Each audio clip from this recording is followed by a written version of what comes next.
Donc, on va lire ce soir, on va se lever, si vous voulez bien, devant le Seigneur. Et c'est une question ce soir. Donc, quelqu'un se soucie-t-il de moi? Quelqu'un se soucie-t-il de moi? Quelqu'un prend-il soin de moi? On va lire dans l'évangile de Luc, dans la fameuse parabole donc, du fils prodigue, dans l'évangile de Luc, chapitre 15, et nous allons lire quelques versets. Luc, chapitre 15. Et nous lisons ici, à partir du verset 11. Jésus dit encore, un homme avait 2 fils. Le plus jeune dit à son père, mon père, donne-moi la part de bien qui doit me revenir. Et le père leur partagea son bien. Peu de jours après, le plus jeune fils, ayant tout ramassé, partit pour un pays éloigné, où il dilapida son bien en vivant dans la débauche. Lorsqu'il eut tout dépensé, donc les poches vides, une grande famine survint dans ce pays. Et il commença à se trouver dans le besoin. Il alla se mettre au service d'un des habitants du pays, qui l'envoya dans ses champs garder les pourceaux, les porcs. Il aurait bien voulu se rassasier des carouges que mangeaient les pourceaux, mais personne ne lui en donnait. Étant rentré en lui-même, il se dit, combien de mercenaires chez mon père ont du pain en abondance, et moi, ici, je meurs de faim. Je me lèverai, j'irai vers mon père, et je lui dirai, mon père, j'ai péché contre le ciel et contre toi. Je ne suis plus digne d'être appelé ton fils. Traite-moi comme l'un de tes mercenaires. Et il se leva, et il alla vers son père. Comme il était encore loin, son père le vit et fut ému de compassion. Il courut, le père courut, se jeter à son cou et l'embrassa. Amen. Ce qui nous intéresse particulièrement, c'est le verset 20.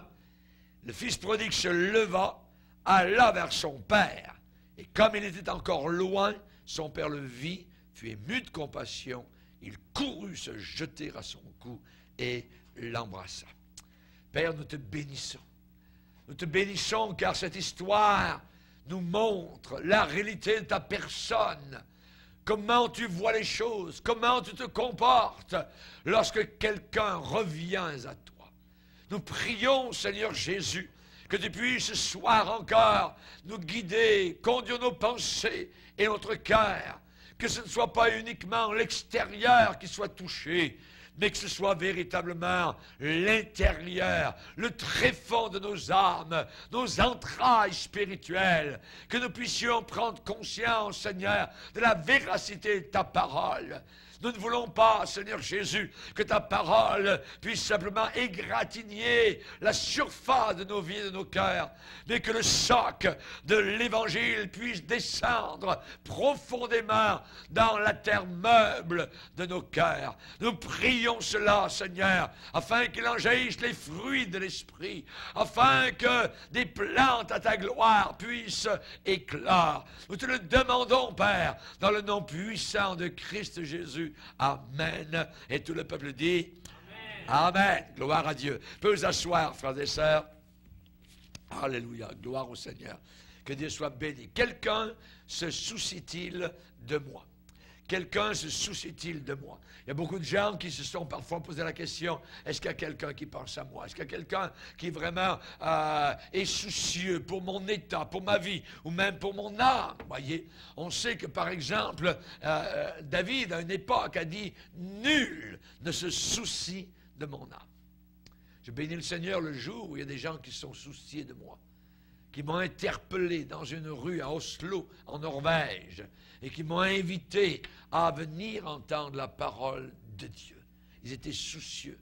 Et pendant plusieurs jours, ils m'ont suivi, ils sont venus à la porte de mon travail, de mon emploi d'été comme jeune étudiant, et ils sont venus pour prendre des marches et me parler de Dieu, me parler de mon âme. Voyez, moi, le catholique romain, je pensais que j'avais tout, je connaissais tout, tout était clair, et j'étais un véritable païen dans les ténèbres, aveuglé par donc le diable. Voyez. Et le Seigneur a ouvert mon esprit. Alors, le Seigneur a semé une semence, et 3 ans plus tard, amen, de l'autre côté de la terre, dans l'hémisphère sud, eh bien, un jeune homme a donné sa vie totalement à Jésus. Parce qu'au départ, quelqu'un s'est soucié de moi.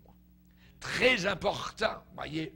Là, dans ce passage du Fils prodigue, on ne sait pas beaucoup de choses sur le voyage de retour du Fils prodigue vers la maison du Père. Mais ses pensées, voyez, eh bien, nous les connaissons, puisqu'il s'est dit quelque chose, alors qu'il était en train de nourrir des porcs, alors qu'il vivait avec des porcs, alors qu'il était dans la saleté, la pourriture, le purin, littéralement.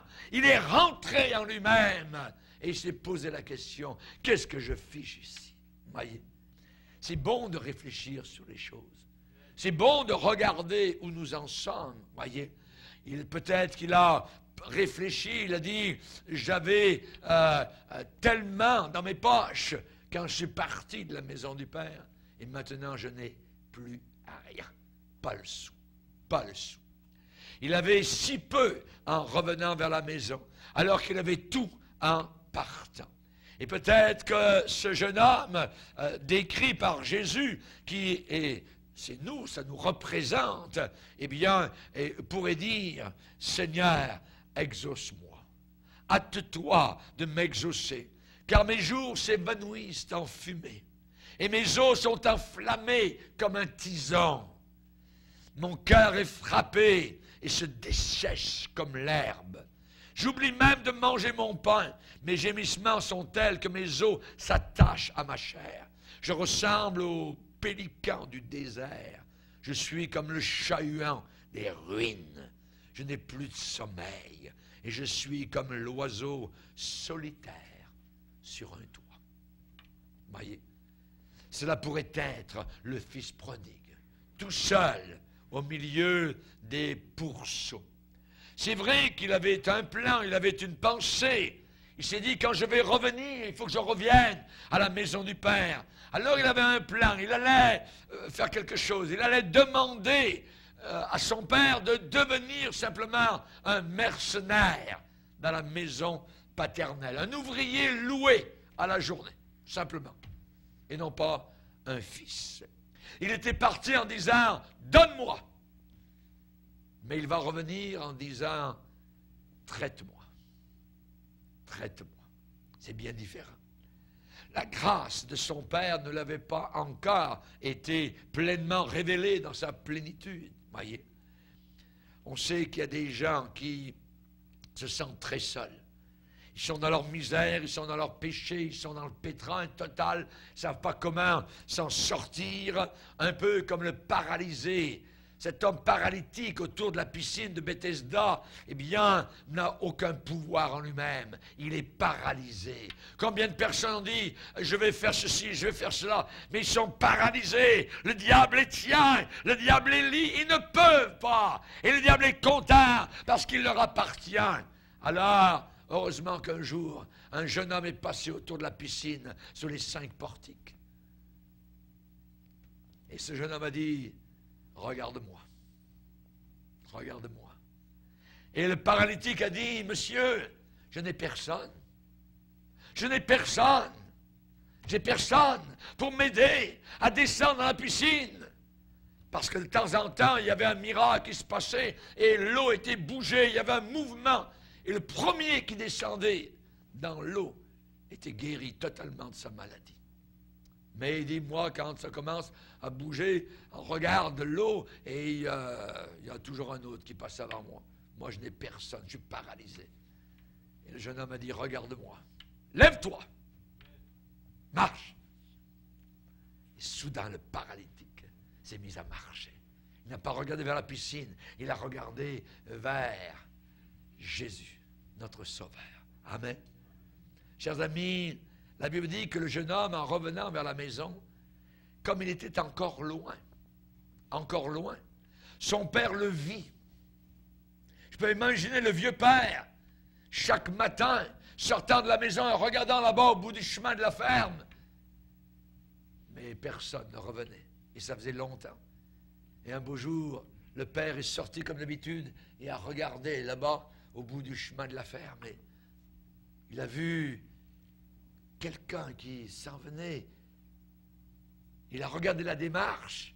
Il a reconnu la démarche. Ah, c'est mon fils, mon plus jeune. Alléluia. Et la Bible dit, alors qu'il était encore loin, encore éloigné, son père le vit et fut ému de compassion.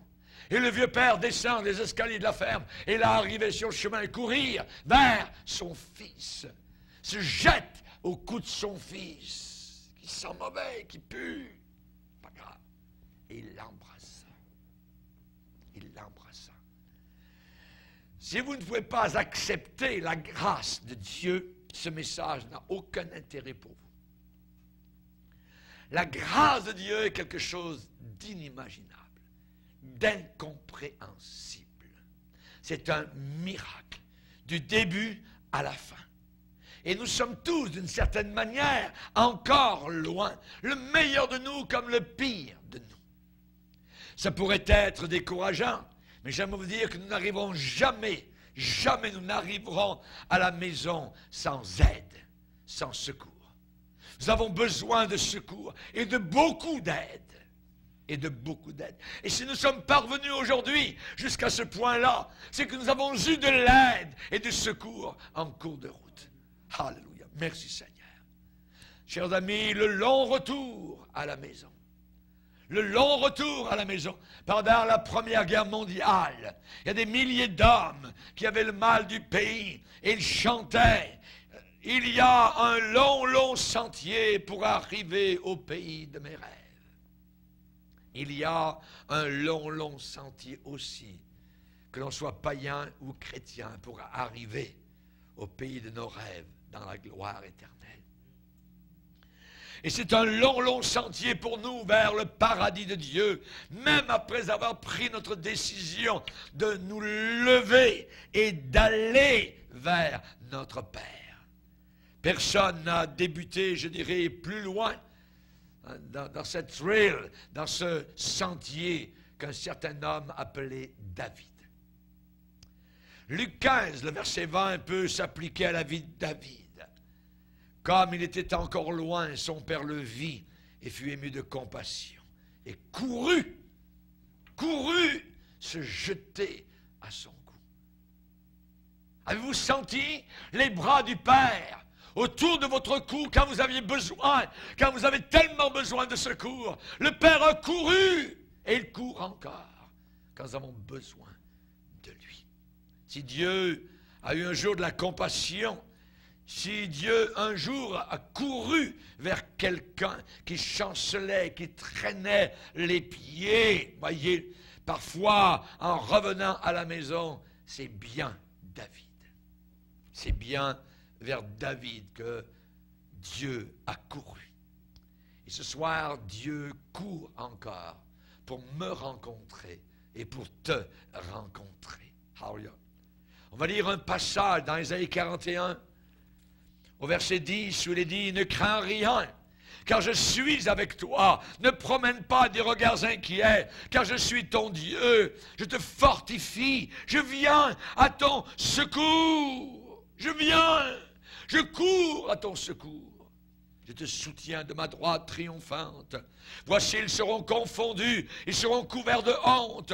Tous ceux qui sont irrités contre toi, ils seront réduits à rien. Ils périront. Ceux qui disputent contre toi, tu les chercheras et ne les trouveras plus. Ceux qui te suscitaient querelle, ils seront réduits à rien, réduits au néant. Ceux qui te faisaient la guerre, car parce que je suis l'Éternel ton Dieu, qui fortifie ta droite, qui te dit à toi, ne crains rien, je viens à ton secours. Ne crains rien, vermisseau de Jacob, faible reste d'Israël. Je viens à ton secours, dit l'Éternel, et le Saint d'Israël est ton sauveur. 3 fois dans ce court passage, l'expression revient, je viens à ton secours. En réalité, nous pourrions dire, je cours à ton secours. Amen. Merci Seigneur. Premièrement, Dieu courut vers David lorsqu'il était encore inconnu dans les pâturages de l'arrière-pays de Bethléem. Ce garçon était tellement un rien, voyez, un nobody, voyez. Dans l'arrière-plan, il était dans l'ordre des choses qui se passaient. Il était, on pourrait dire, quantité négligeable, un inconnu, que personne même ne l'a invité à venir à la rencontre du grand prophète, connu du nord au sud, de Dan à Beersheba. On ne l'a même pas invité.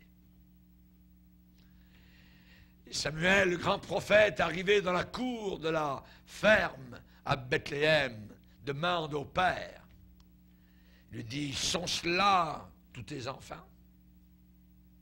Sont cela tous tes fils? Et le père de répondre, il reste encore le plus jeune, mais il fait paître les brebis. Alors Samuel dit au vieux père, envoie-le chercher, car nous ne nous placerons point qu'il ne soit venu ici. Va le chercher, va le faire chercher.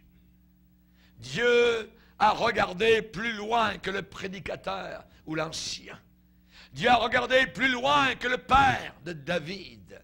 Dieu a vu ce que eux ne voyaient pas. L'Éternel ne considère pas ce que l'homme considère. L'homme considère ce qui frappe le regard, mais Dieu regarde au cœur. Alléluia. Merci Seigneur. Merci Seigneur. Ce soir, Dieu regarde ton cœur. C'est cela qui est le plus important. Et Dieu a vu un adolescent, Dieu a vu un jeune homme, un joueur de guitare, un compositeur de ballades qui parlait bien, qui avait des belles boucles de cheveux et un beau petit visage. Et ces histoires que l'on entendait de la bouche de ce petit garçon, eh bien sûr, tuer les lions, tuer des ours, avait fait froncer les sourcils de beaucoup de gens plus vieux que lui. Un peu comme Joseph, dans l'Ancien Testament, habillé de sa robe multicolore, qui avait lui aussi fait froncer beaucoup les sourcils parmi les adultes à cause de ses rêves qui revenaient toujours, qui étaient récurrents. Mais en regardant plus loin que l'extérieur, Dieu voyait la foi dans le cœur, autant de David que de Joseph. La foi, cet élément précieux. Alléluia. L'Éternel ne considère pas ce que l'homme considère. Dieu se fout complètement de ce qui est grand aux yeux des hommes. Dieu regarde le cœur d'une personne. Il a vu le cœur de ce jeune homme, le fond du cœur. Amen. Et pour, je dirais, commencer dans la bonne direction, il faut du cœur. Il faut du cœur. C'est en croyant du cœur que l'on parvient au salut. Alléluia. Car, je dirais, personne, sauf Dieu, croit que vous pouvez voyager toute cette distance, le long du sentier de retour vers la maison. Alléluia. Les gens disent, non, tu ne peux pas. Dieu ne t'aime plus, Dieu ne veut plus, et ainsi de suite. Tu vas nous revenir. Tu es dans ce groupe de gens religieux, cette secte, mais tu vas faire ton temps, mais tu vas nous revenir. Non. Si peu de gens peuvent arriver, je dirais, à donner une bonne tape dans le dos d'un enfant et lui dire, tu vas y arriver. Tu vas y arriver. Je sais que tu vas le faire. Amen.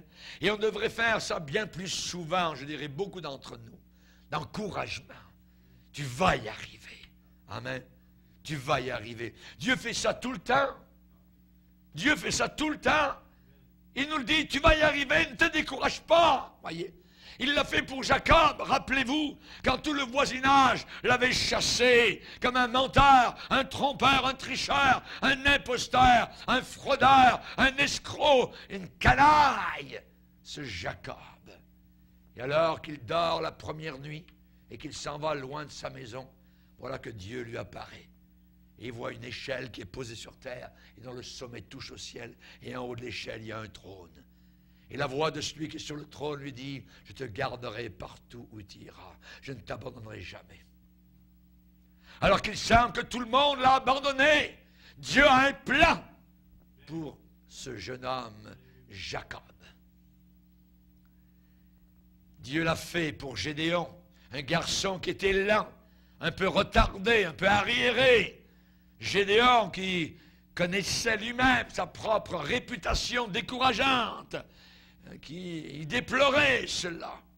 Évidemment, il a dit à l'envoyé céleste, ma famille est la plus pauvre en Manassé. Je suis le plus petit dans la maison de mon père. Je suis le moindre. Voyez. Et pourtant, le Seigneur lui a dit, lève-toi, c'est toi qui vas délivrer Israël du joug madianite. Amen. Il l'a encouragé. Quand Dieu est venu vers Moïse dans le désert, au travers du buisson ardent, Moïse, ça faisait 40 ans. 40 ans qu'il était berger. Il était habitué aux brebis. Il était habitué aux étables. Il était habitué à la canne de berger. Et pour lui, à ses yeux, il allait mourir, berger. Et soudain, Dieu l'a encouragé. Il lui a dit, le plan que j'avais, Moïse, il y a 40 ans pour toi, je l'ai encore. Mais tu as de la valeur aux yeux de Dieu. Tu as de la valeur. Amen. Dieu l'a fait pour Marc, quand l'apôtre Paul l'a décompté, littéralement, comme étant un risque énorme. Paul l'a mis hors jeu de la course. Mais Dieu l'a de nouveau employé. Et plus tard, l'apôtre Paul, à la fin de sa vie, a dit, amène Marc avec toi, Timothée, car il m'est utile pour le ministère. Dieu l'avait encouragé, a encouragé Jean-Marc. Dieu sait combien d'adolescents sont encore loin. Amen. Mais Dieu est encore un Dieu de compassion. Il est encore un Dieu qui court vers eux. Ne pensez pas que ces jeunes gens sont tranquilles dans leur péché ainsi de suite. Non, certains ont entendu la parole de Dieu. Certains savent, certains se rappellent qu'ils étaient enfants. Ils ont pleuré autour de la table de l'école du dimanche. Et le Saint-Esprit est là et Dieu les aime. Et Dieu court encore vers eux. Et il a compassion de eux. Et il veut les amener, les ramener, les sortir de la porcherie pour les amener dans l'hôtellerie. Chers amis, la Bible dit aux parents, retiens tes pleurs et les larmes de tes yeux. Ils reviendront du pays de l'ennemi. Tes enfants reviendront. C'est Dieu qui parle. Écoutons ce que Dieu a à nous dire. Jérémie 31, versets 16 et 17. Même si toutes les apparences sont contre ce que nous voyons, nous ne marchons pas par ce que nous voyons, nous marchons par la foi. Par la foi. Dieu a couru aussi vers David quand David a osé défier Goliath. Personne n'était aussi, je dirais, inexpérimenté que ce petit campagnard sortant du fond des bois. David était un bleu, un débutant, un novice, un inexpert. Voyez, imaginez intercepter un géant, plaquer un géant, arrêter, stopper un géant, l'attaquer. Voyons donc. Hey, ses frères qui étaient militaires à l'armée sont moqués de lui, étaient totalement en colère, embarrassés même par sa présence. Pourquoi es-tu descendu? Pourquoi es-tu descendu? Ses frères militaires voulaient savoir à qui as-tu laissé ce peu de brebis dans le désert? David ne ressemblait pas à un soldat, pas du tout. Voyez, David n'agissait pas du tout non plus comme un soldat. Il était encore loin. Encore loin. Ça semblait être, je dirais, une lutte, un combat des plus inégaux, voyez, de toute l'histoire. Un poids coq contre un poids lourd. Une fronde contre un bouclier, une épée, une cuirasse, une armure, une lance. Un professionnel contre un amateur. Imaginez. Goliath aurait pu avoir 200 chances contre une. Facilement. Et même parmi les Israélites ce jour-là, eh bien, il est dit que le Philistin regarda. Et quand il aperçut David, il le méprisa. Ah! Ne voyant en lui qu'un enfant blond et d'une belle figure. Mais ce serait un long, long voyage jusqu'au trône du pays entier. Ça allait être un voyage très, très long. Mais cet enfant était en train de s'y diriger. Cet enfant allait dans cette direction. David a dit au Goliath, « Moi, je marche contre toi au nom de l'Éternel des armées. Aujourd'hui, l'Éternel te livrera entre mes mains. » Et David a couru littéralement vers le géant. Mais, dans la course, Dieu courait avec David. Dieu était là, dans l'ombre, courant, pour encourager David. Bien plus vite que le géant pouvait marcher à grandes enjambées en direction de ce jeune berger de campagne. Ce fut ce jour-là que le Père Céleste l'a embrassé. Ce fut ce jour-là que le Père Céleste a embrassé David. Notre texte nous le dit. Le Père, le voyant de loin, alléluia, fut ému de compassion, courut se jeter à son cou et l'embrassa.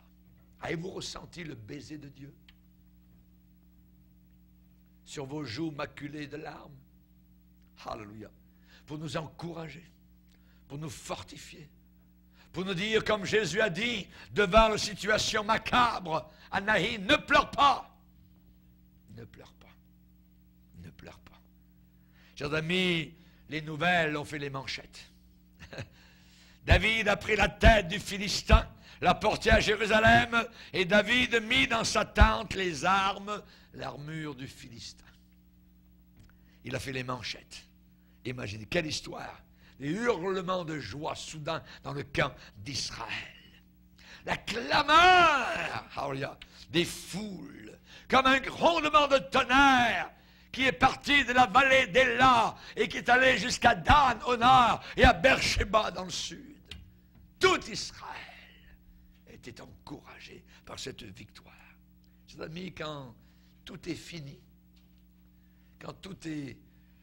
fini, gagné, quand Goliath a été tué, il y a beaucoup de gens qui, quelques heures auparavant seulement, voulaient vous repousser, voulaient vous écarter, voulaient vous donner quelques coups de pied, vous botter, sans ménagement, voyez. Mais maintenant, ces mêmes personnes sont les premières dans la lignée à vouloir vous encourager, vous prendre dans leurs bras. Mais c'est que vous êtes encore loin. Et vous avez besoin d'encouragement. N'importe qui peut féliciter un gagnant. N'importe qui peut féliciter un vainqueur. Chers amis, Dieu, lui, il va chercher des gens qui ressemblent à des perdants. Suivez-moi bien ce soir. Saint-Esprit parle. Ah oui. Dieu cherche des gens qui ressemblent à des perdants. Dieu va chercher des gens, qui, selon les experts, n'y arriveront jamais. Dieu n'a-t-il pas choisi les choses folles du monde pour confondre celles qui sont fortes? Dieu a choisi les choses faibles de ce monde, celles qui sont viles, qu'on méprise, pour réduire à zéro celles qui semblent vraiment exister et être fortes. Rappelez-vous, Jésus est allé à la rencontre de Pierre, quand la plupart des autorités religieuses l'auraient chassé, l'auraient renvoyé indéfiniment, l'auraient expulsé pour toujours. Et Jésus lui a dit, Pierre, m'aimes-tu? Pierre, m'aimes-tu? Quand tu seras revenu, tu affermiras tes frères. Quand tu seras revenu, Jésus savait qu'il reviendrait. Jésus savait qu'il trahirait avant que le coq ne chante, qu'il l'aurait trahi 3 fois. Mais Jésus savait aussi qu'il reviendrait. Jésus savait que ce serait lui le prédicateur à la Pentecôte, qui devant la foule de Jérusalem annoncerait le message salvateur. Alléluia. Merci Seigneur. Dieu a trouvé Élie quand cet évangéliste était tellement découragé qu'il voulait une seule chose, mourir. Dieu l'a trouvé. Dieu a pardonné à une femme adultère quand les critiques étaient prêts à la tuer à coups de pierre. Il lui a dit, je ne te condamne pas non plus. Va et ne pêche plus. Alléluia. Merci Seigneur. C'est l'évangile. C'est l'évangile. Merci Seigneur. Partez simplement dans la bonne direction et vous aurez un compagnon tout le long du chemin, jusqu'à l'arrivée. Jusqu'à l'arrivée. Commencez seulement. Amen. Il peut secourir ceux qui sont tentés. En hébreu, on nous dit cela. Et ce mot secourir, ça veut dire qu'il court à notre secours. Il peut, la puissance de courir comme le vieux père a couru vers son fils qui revenait. Amen. Quand personne ne vous aide, il y a toujours quelqu'un qui est là. J'ai parlé du paralytique, 38 ans, qui a dit à Jésus, je n'ai personne. Mais cette journée-là, alors que les autres étaient encore malades autour de la piscine, lui, il avait la vie dans tout son corps, la joie dans son âme et la paix dans son esprit. Merci Seigneur. Amen. Quand la femme avec la perte de sang n'avait plus personne pour la guérir, elle a touché le bord du vêtement de Jésus. Elle était guérie en 1 seconde. Quand la femme syrophénicienne n'avait personne pour aider parce que sa fille était possédée du diable, alors elle est venue vers Jésus. Jésus l'a testée terriblement. Elle est restée là accrochée à Jésus. Elle voulait la délivrance de sa fille. Elle l'a eue. Femme, ta foi est grande. Qu'il te soit fait comme tu crois. À l'heure même, sa fille a été guérie. Merci Seigneur. Amen. Bartimée, qui pouvait s'occuper de Bartimée aux portes de Jéricho? Un homme qui le matin se levait, avait une tunique percée, remplie de paille, un homme aveugle, tout ça, qui, dans une petite tasse, est en train de demander de l'argent. Il a crié quand il a entendu que Jésus passait. Amen. Il a crié. Et Jésus s'est arrêté pour lui. Il l'a guéri. Il l'a relevé. Dieu courut vers David quand il était dans la caverne d'Adullam, son QG. Quartier généraux de David à Adullam, une caverne, imaginez, en plein désert. Il a reçu l'onction quand il est jeune. David a entendu Samuel lui dire à l'oreille, cette onction, c'est le jour où tu vas devenir roi sur Israël. Personne n'a entendu autour. Mais le cœur de David avait ça dans la tête. Est-ce que c'était ce qui était en train d'arriver? Le contraire. Rien n'était en train d'arriver. Son quartier généraux, ses quartiers généraux dans une caverne à Adullam. Il avait 400 soldats dans son armée, des gueux, des loqueteux, voyez. Vous auriez pu encore dire en ce moment-là qu'il était encore loin. Ça ressemblait plus à un centre de bénévolat en ville ou à une mission de l'armée du salut qu'à une cathédrale. La Bible dit que les 400 qui sont venus autour de David, c'était ceux qui étaient dans la détresse, ceux qui avaient des créanciers remplis de dettes et ceux qui étaient mécontents se rassemblèrent auprès de lui et il devint leur chef. Ainsi se joignirent à lui environ 400 hommes. Ça ne ressemblait pas tellement à une assemblée ou une congrégation. Vous n'auriez pas pu faire sortir beaucoup d'argent de ces gens-là. C'était tous des personnes en dette. Il y avait plus de murmures que levons-nous et bâtissons. Non, non. Mais cependant, vous pouviez faire un bon bout de chemin. Si c'était un lieu où il y avait de la compassion. L'important, c'est la compassion, l'amour de Dieu, la grâce de Dieu. Plus d'un grand homme, plus d'un leader, je dirais, ont fait de faibles commencements. Une mangeoire, à l'arrière-cour, dans les arrière-cours de Bethléem, mais c'était le sauveur du monde. Un pénitencier en Égypte, mais c'était Joseph qui était à l'intérieur, celui qui allait monter sur le trône plus tard. Oui. Une maison d'arrêt à Rome, et nous avons les épîtres de l'apôtre Paul aujourd'hui. L'exil à Babylone, et nous avons le livre de Néhémie aujourd'hui qui nous encourage. Une société de rejetés, de parias, et nous avons le livre de Matthieu. La vie d'armée dans l'armée romaine. Nous avons un homme qui un soir est baptisé dans le Saint-Esprit avec tous les gens de la maison. Ils parlent tous en langue et glorifient le Seigneur. Merci Seigneur. Ne jamais mépriser les eaux de Siloé qui coulent doucement. Avec les petites eaux, il y a des ruisseaux. Avec les ruisseaux, des rivières. Les rivières font des fleuves. Alléluia. Merci Seigneur. Dans Luc 15, verset 20, j'aime beaucoup les mots qui disent « Son père le vit et fut ému de compassion ». Alléluia. Depuis quand n'avez-vous pas ressenti la compassion de Dieu sur votre propre vie? Il vous voit.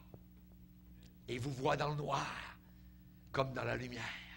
Il n'a pas besoin de lunettes spéciales comme l'armée canadienne ou américaine où on voit la nuit. Voyez, non, il voit partout.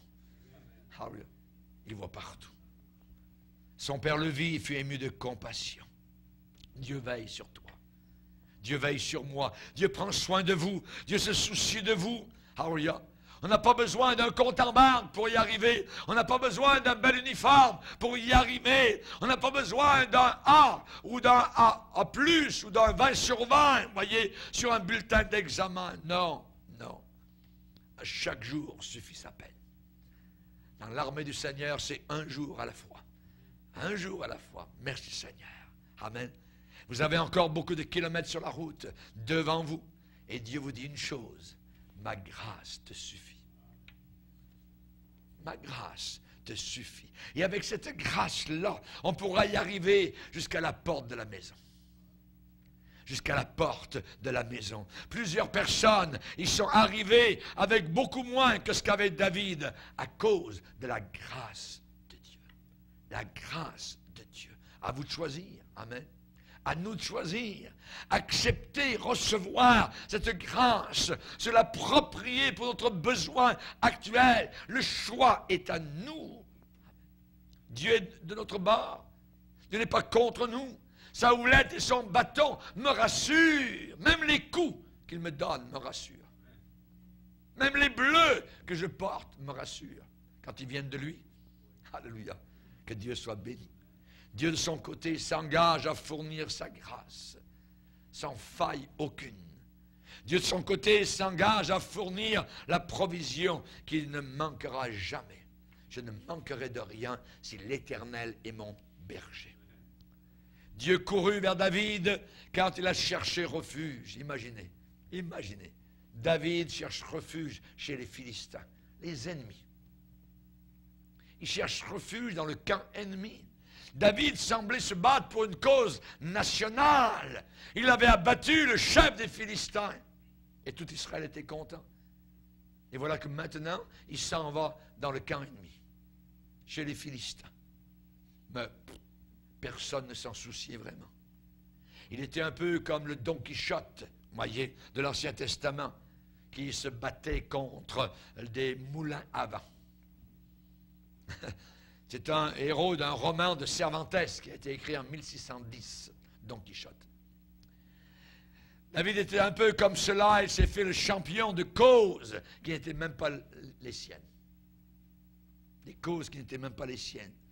David s'est lancé dans des aventures dont les conséquences lui étaient funestes.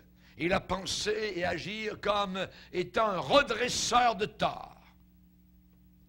Il s'est dit en lui-même, David s'est dit en lui-même, dans son cœur, un jour, je périrai par la main du roi Saül. Il va me tuer. Il va me tuer.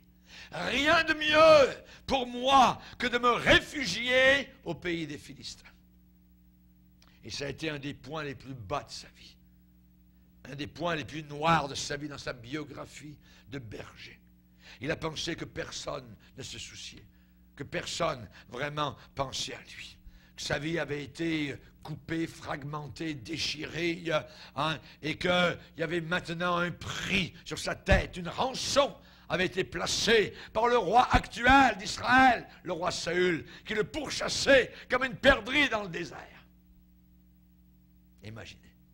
Alors il s'est dit, rien de mieux pour moi que de me réfugier au pays ennemi, chez les Philistins. Alors l'eau mauvaise, l'eau stagnante des puits du désert et les maigres rations, voyez, avaient fait totalement disparaître et effacer les rêves de palais et de couronne. Et Dieu voyait. Et Dieu courait après lui. Chers amis, même la tentation qui nous frappe tous l'a frappé aussi. Et avec de tels amis, qui a besoin d'ennemis? Vous avez mal pour ce guerrier. Vous sentez mal pour David. Ça vous serre dans le cœur alors qu'il rampe devant les Philistins. Il se prosterne devant les Philistins. David a dit au roi Achish, un roi philistin, « Si j'ai trouvé grâce à tes yeux, qu'on me donne l'une des villes du pays, un lieu où je puisse demeurer. » Ah, il rampe devant l'ennemi. L'histoire de David ne s'achève pas sur cette note, heureusement. Voyez. Mais dans ce moment-là, David était tout ouvert, complètement ouvert pour la démolition. Ouvert pour être détruit, rasé, renversé, être démoli, déglingué, ruiné. Les Philistins se réjouissaient, n'avaient jamais eu une meilleure chance que celle-là. Mais le père est couru se jeter au cou de David. Le père avait un plan, et ce qu'il avait dit dans la ferme à Bethléem, au travers de la bouche de Samuel, Dieu allait le réaliser en son temps. Le père l'a couvert, le père l'a protégé, l'a enveloppé, l'a abrité, l'a servi de couverture, de bouclier. Pas étonnant que plus tard David a chanté, il te couvrira de ses plumes, tu trouveras un refuge sous ses ailes. Sa fidélité est un bouclier et une cuirasse. Une cuirasse. Le roi philistin, lui, Achish, se disait, il se rend odieux à son propre peuple. Il sera odieux à Israël. Ils vont l'avoir en horreur. Et il sera mon serviteur à jamais. Voilà comment le diable travaille. Le diable dit maintenant, tu seras mon serviteur toujours. Tu vas me servir, tu ne pourras jamais t'en sortir. Mais Dieu avait d'autres plans que cela pour David. Amen. Comme il était encore loin, son père fut ému de compassion et le vit. Dieu courut vers lui quand il a perdu tout sens de contrôle. Imaginez, un jour David finalement est arrivé roi, tel que Dieu l'avait dit, roi d'Israël. Il est devenu finalement roi, mais il a fait honte à son Dieu, à son pays et à sa famille. Le croiriez-vous? Alors qu'il était maintenant roi, que Saül était mort, qu'il avait été couronné, à ce moment-là, il semblait que David avait perdu tout bon sens. Tout bon sens. Qu'il avait tout laissé tomber, qu'il était devenu un fourbe par la convoitise des yeux, un meurtrier, un aliéné d'affection, un menteur, un misérable, un rejeté spirituel, un disqualifié, un drop-out, littéralement. Et vous pouvez écouter son agonie. Il l'a écrit, c'est écrit. Je reconnais mes transgressions. Mon péché est constamment devant moi. Voici, je suis né dans l'iniquité. Seigneur, aide-moi. Personne dans toute l'histoire, je pense, n'a jamais été aussi brisé par le péché et par ses assauts. L'odeur du parc à part s'est répandue dans tout son palais. La saleté. Même les hommes dans les rangs les plus bas, voyez, auraient rejeté et évité une vulgarité aussi basse. Mais voilà qu'elle s'était infiltrée là-haut, au sommet du pays, parmi le chef, David. Une affaire sordide, pourrie, voyez, du début à la fin. En l'espace de quelques minutes, cette femme, Bathsheba, avait réduit un roi à un état de folie. Ça se passe rapidement. Une vie pour bâtir, quelques minutes pour détruire. Ça a été une mauvaise direction, un mauvais virage et des tristesses sur tristesse sur tristesse. Mais Dieu voit de très loin, de très loin. Comme il était encore loin, son père le vit. David vécut le reste de sa vie pour remercier Dieu pour cela. Que Dieu l'avait vu dans son trouble, dans son marasme, dans sa porcherie. Son père le vit. Ah oui, son père l'a vu en train de se promener sur le toit de la maison royale. Et de là, alors que David a aperçu une femme en train de se baigner, de se laver, son père l'a vu quand il a fait demander qui était cette femme. Son père l'a vu quand il a fait les arrangements avec le général Joab pour faire tuer le mari de l'épouse avec qui il avait couché. Son père l'a vu et nous pouvons compter là-dessus. Son père l'a vu, il veille sur chaque attaque de l'enfer sur ses enfants. Et le père a couru vers David. Le père n'a pas perdu une seule minute. Le prédicateur était déjà là avant la cérémonie de mariage. Le prédicateur s'appelait Nathan. L'Éternel envoya Nathan vers David. Finalement, Nathan dit à David, tu es cet homme-là, c'est toi cet homme. Et David a répondu au prédicateur, j'ai péché contre l'Éternel. J'ai péché contre l'Éternel. Puis est venue la parole de pardon. L'Éternel pardonne ton péché, tu ne mourras pas. Alléluia. Le péché doit, 1, être dévoilé, 2, confessé, 3, expulsé. Et s'il manque une des 3 choses, il n'y a rien qui marche. Il n'y a rien qui marche. C'est celui qui avoue et qui délaisse son péché, qui prospère, qui obtient miséricorde. Dieu courut vers David quand par présomption, un jour, il a voulu faire le dénombrement du peuple. Imaginez. La présomption. Et même Joab, le chef d'armée, avait plus d'aplomb que David. Joab, le vieux dur à cuire, voyez, lui a dit, mais pourquoi, ô mon roi, veux-tu faire cela? Pourquoi, mon roi, trouve-t-il des délices dans cette chose? Les chiffres, combien on est, l'orgueil, ainsi de suite, voyez. David a été emporté. Il se dirigeait vers les mêmes sables mouvants, les mêmes pièges qui avaient avalé Nebuchadnezzar à Babylone. Vous vous rappelez comme un jour Nebuchadnezzar se promenait du haut de son palais royal à Babylone et il a dit, oh mes pieds, n'est-ce pas Babylone que j'ai bâti la grande ville imprenable? Et à l'instant même, Dieu lui a donné un cœur d'animal. Il a commencé à manger, à rugir, à manger de l'herbe, à être par terre complètement cinglé. Chers amis, nous voyons qu'il y a beaucoup de je, me, moi, j'ai fait ci, là, moi, je, ainsi de suite. J'ai bâti ma force, ma magnificence. Et dans les écrits des hommes, dans les histoires des hommes, il y a beaucoup de je, beaucoup de me, beaucoup de moi, beaucoup de vantardise, beaucoup d'orgueil, de pompe, de show. Nous, les vers de la terre, par rapport au grand Dieu éternel. Dieu résiste aux orgueilleux, mais il fait grâce aux humbles. Aux humbles. Amen. Et vous pouvez compter là-dessus. Commencez à marcher sur cette route, vous découvrirez l'opposition que vous ne pourrez pas contrôler. Vous n'y arriverez jamais sans l'aide de Dieu. Je vous le dis à l'avance. Vous n'y arriverez jamais sans l'aide de Dieu. Sans moi, vous ne pourrez rien faire. Rien. Rien. Les résolutions, le diable s'en fout complètement.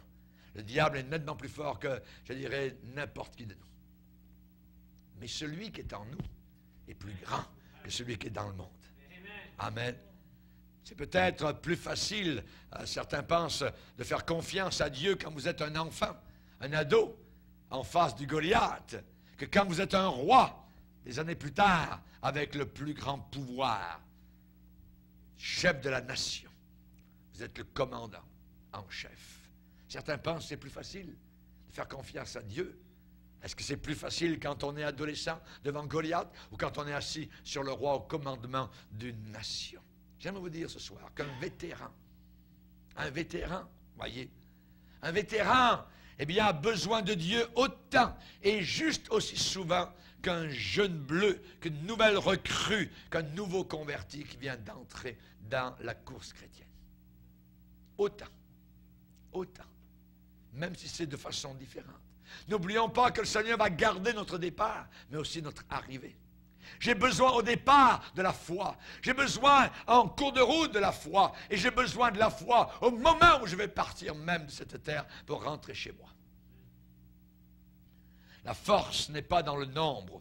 La force n'est pas dans les nombres. La force est dans le Seigneur, en Dieu. Ceux-ci s'appuient sur leurs chars, ceux-là sur leurs chevaux. Nous nous invoquons le nom du Seigneur. Eux, ils plient et ils tombent. Nous tenons ferme et nous restons debout. Alléluia. Gloire au Seigneur. David devait apprendre cela. Et même le même Dieu qu'il avait mis en place pouvait autant facilement, je dirais, le mettre de côté, le mettre sur la touche. Parce que c'est Dieu qui élève et c'est Dieu qui abaisse. C'est Dieu du départ à la fin. D'une longue route. Une longue route, longue. La route depuis notre nouvelle naissance jusqu'à la nouvelle Jérusalem. Et ce texte de Luc chapitre 15 va bien pour chacun de nous, comme il était encore loin. Amen. Ce qui est encourageant, c'est que de cette longue distance, depuis cet éloignement, son Père l'a vu et a couru. Et Dieu court vers nous. Et il nous voit. Amen. Hallelujah. Non pas en s'éloignant de lui. Le Père n'a pas couru pour s'éloigner de son Fils. Le Père a couru en direction de son Fils qui revenait vers lui. Et si vous vous dirigez vers Dieu, vers la maison du Père, vous allez recevoir toute l'aide, tout le secours dont vous aurez besoin. Amen. Hallelujah. Que Dieu soit glorifié. Vous ressentirez comme si quelqu'un vous tire, vous attire, vous porte, vous pousse, vous conduit. Amen. C'est poussé par le Saint-Esprit que vous êtes venus ici ce soir. Même si vous avez dit, oui, ce soir on va aller à la réunion comme normal. Oui, mais c'est le Saint-Esprit qui a mis en vous ce désir. C'est lui qui crée le désir, le vouloir et le faire. Amen. C'est poussé par le Saint-Esprit qu'il y a eu Siméon qui est venu au temple cette journée-là. Christ, bébé, était présenté. Merci Seigneur. Poussé par le Saint-Esprit. Nous serons portés, nous serons conduits. La Bible déclare, comme un berger, il paîtra son troupeau. Il prendra les agneaux dans ses bras et les portera dans son sein. Il conduira les brebis qui allaitent. Merci Seigneur. C'est beau ces verbes.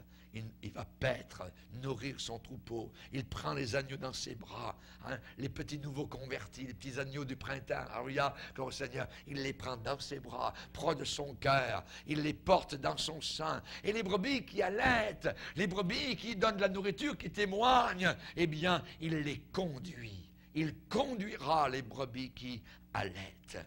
En allant vers le pays éloigné, le fils prodigue avait la compagnie des hommes. Beaucoup d'amis, les poches pleines, voyez. En revenant, le fils prodigue avait la compagnie de Dieu sur le voyage de retour. Alléluia. Plus d'amis, mais Dieu est là. Les amis terrestres étaient rassemblés tout autour de lui pour l'aider à dépenser son argent, à partager sa vie de débauche. Ses amis terrestres l'avaient déjà abandonné quand il a atterri dans la porcherie, dans le parc à part. Mais le Père l'a vu quand il était encore loin, avec ses chiffons, avec ses haillons, alors qu'il était dans le besoin, qu'il manquait de tout. Il était un affamé.